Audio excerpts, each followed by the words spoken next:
Off in the distance there's our gazebo filled with grapes in the summer. Makes a great location for our solar heated outdoor shower. Now we don't use this shower in the winter. The water lines are too shallow, they'd freeze up. But winter in our area is a great time to plan out the projects you want to do for the coming season. That's what we do all winter long. We dream about getting out in our yard, gardening, and building outdoor solar showers. I did this project several years ago before I started doing YouTube videos. So we're going to go through a series of photos that I did as I put the project in, and we'll walk you through the whole event. All right, this whole project got its start well before I ever thought about putting in an outdoor solar heated shower. I wanted just to connect this back landscape bed you see there to this gazebo, have a nice little sit down area.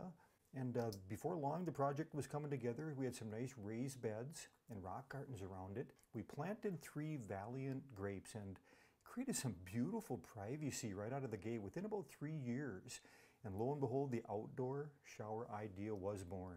Here's a quick little taste of that water coming out of that overhead shower unit. That's warm water coming back from the solar box we're going to look at. But what a great way to cool off at the end of the day when you're dirty. And it's just a great little experience. I just absolutely love this in our yard. There's the spigot that we already had pressure to from our irrigation system. So we just cut a T-coupler in and we ran right through the middle of the gazebo. Before we go any further, I wanted to take a quick look at a diagram that I threw together. It's going to kind of show you an overview of this project. There's that irrigation line that's already existing right there that we teed into, and then we went right through the middle of the gazebo back to the solar box. So right here, that's that cold water supply line going in to the box here that we capture all the heat, and then that hot water returns over to the valve assembly we'll also take a look at, and that water comes out of that shower head. And now let's go take a look at the brains of the operation. Let's see if I can get some of the snow off here without wrecking it.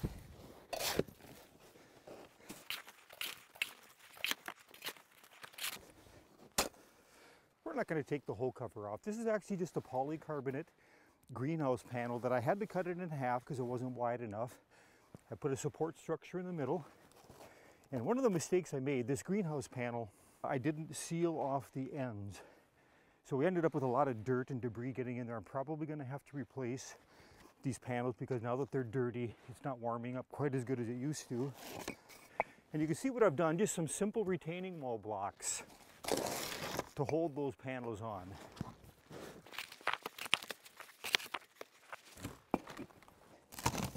All right. There should be. Okay, so if you notice in the center there, that's the 1-inch pipe. It's a 300-foot roll, 1-inch poly pipe. It fit perfectly inside that 1.5-inch pipe. Just create a lot more holding space for the warm water. If I did this all again, one of the things that I would have to avoid is the fittings that you see there.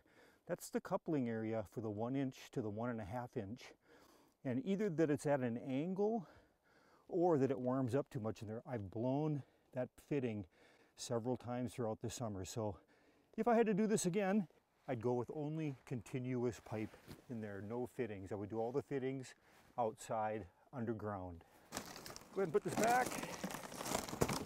Here's the side of the panel where a lot of that debris got inside the polycarbonate openings. So that I would recommend you go ahead and you tape that off if you're going to do something like this.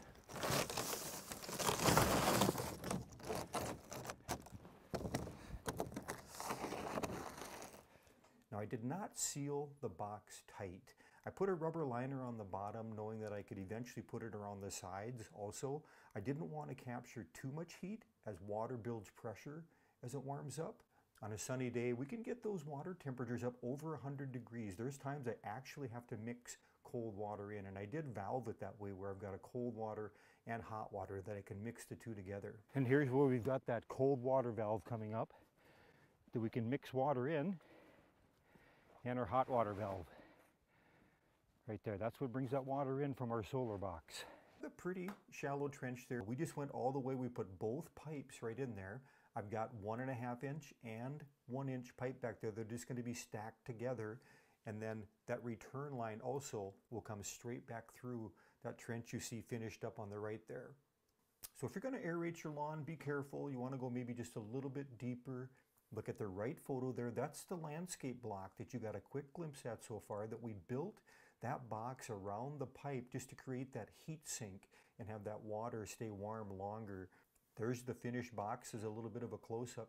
You'll see a block in the center there. That's just holding those polycarbonate greenhouse panels so they don't collapse from, say, a heavy rain or the snow. And once that project was completed, I didn't want to be standing on wet grass as we used the shower, so we decided to go ahead and we were going to do some landscaping.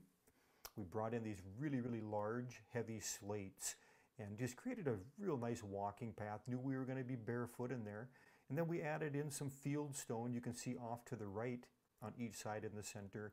And then we finished up with some decorative granite rock, planted a few hostas. So it's a really nice setting, even with that granite bench that you see in the back there.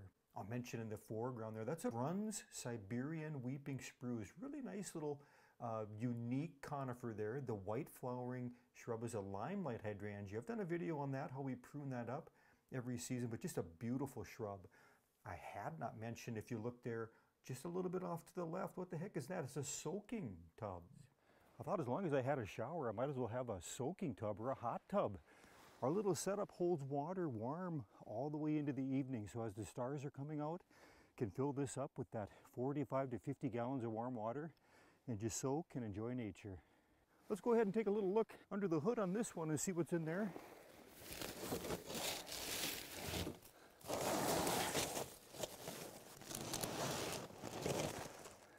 So if you look close right here, I've got a hot water feed, cold water feed. This fills up about halfway. And then we've got this thing where you can just open up a drain under the landscaping and we'll water the trees with that water. Not the things a guy will do for a YouTube videos. Let's take a look too at this gabion wall I put in. This is my first attempt. I had some settling, so I'm gonna have to fix it up come summer. But gabion walls are just a metal mesh that you put up vertically, and then you can build any kind of a rock and create just a nice retaining wall. So there's a finished photo of the whole area with the gabion wall around the soaking tub, the solar shower we've shown you, but let's show you just a little bit more how that thing works. We got just a little bit of video. We took the end of last season. Hey, thanks for watching Garden Hike. I appreciate it. We'll see you again next video.